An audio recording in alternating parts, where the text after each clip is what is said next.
Bonjour à tous, bienvenue pour cette deuxième vidéo kanji.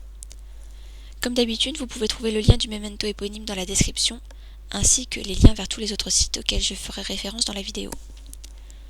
Je vais encore parler aujourd'hui de la manière d'apprendre les kanji quand on est adulte et non japonais. Dans cette vidéo, je vais reprendre un article de Tai Kim, qui tient un blog énorme sur l'apprentissage du japonais et qui produit des super guides pour apprendre le japonais, en anglais. Il ne faut pas être découragé par le titre de l'article que j'ai choisi de vous présenter. Vous ne pouvez pas apprendre les kanji. Non, ce n'est pas parce que nous sommes tous des gros nuls, ce n'est pas du tout ce qu'il veut dire.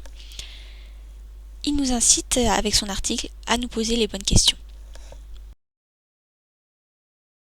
Tout d'abord, apprendre les kanji, qu'est-ce que ça veut dire exactement? Selon Tai Kim, dire qu'on apprend les kanji, ça revient à dire qu'on apprend l'ordinateur, qu'on apprend la cuisine. C'est très vague. Il faut décomposer ça, cet apprentissage, en sous-tâches vraiment concrètes. Apprendre les kanji, ça regroupe donc plusieurs choses.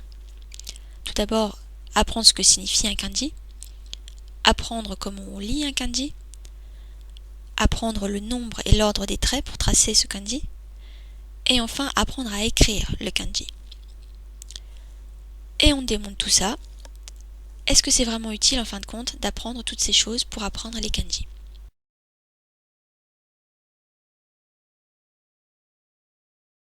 Tout d'abord, apprendre ce que signifie le kanji, ça c'est utile. En particulier quand le kanji est aussi un mot. Par exemple, le mot force est constitué d'un seul kanji. Donc un kanji peut représenter un mot. Connaître la signification des kanji, c'est aussi un moyen de se remémorer des concepts, et cela nous aide à nous souvenir des mots composés de kanji. Par exemple, si on prend le kanji grand plus le kanji personne, ça nous forme le mot adulte, donc la grande personne.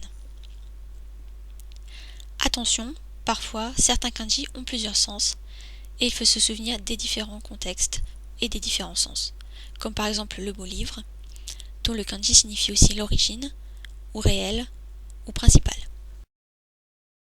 Deuxièmement, apprendre toutes les façons de lire un kanji, ça c'est souvent une perte de temps. Il y a la lecture japonaise, ou kunyomi, la lecture chinoise, ou onyomi. Si ça vous intéresse davantage, allez lire mon memento kanji 8. Souvent les kanji ont même plusieurs lectures chinoises, donc apprendre toutes les lectures, c'est compliqué. Par exemple, si on prend le kanji qui signifie soleil ou jour, lui il a même deux significations. Il peut se lire Nichi, Jitsu, Hi, Bi, et il y a sûrement encore d'autres façons de le lire. On peut aussi prendre le kanji qui signifie O.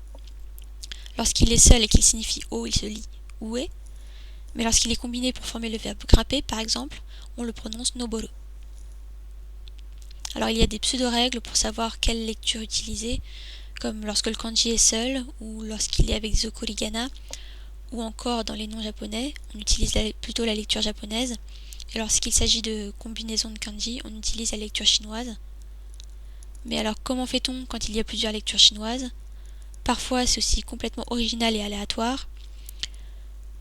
Donc le conseil, c'est surtout d'apprendre la lecture la plus courante, et ensuite d'apprendre les autres lectures, les autres prononciations, en contexte avec du vocabulaire concret.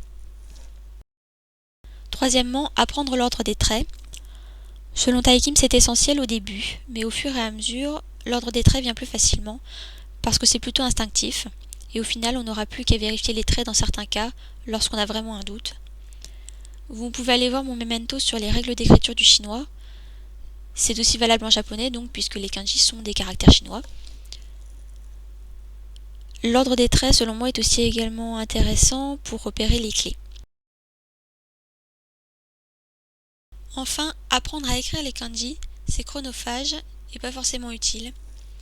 Aujourd'hui, on écrit beaucoup à l'ordinateur, donc on n'a pas besoin d'écrire manuellement. J'avoue que moi je ne suis pas ce conseil parce que j'aime bien écrire les kanji et surtout parce que je trouve ça stylé.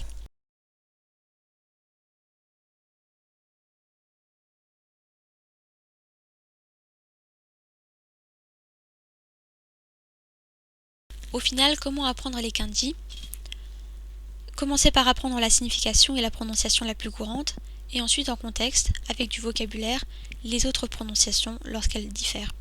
Ça vient petit à petit, il suffit de ne pas perdre courage.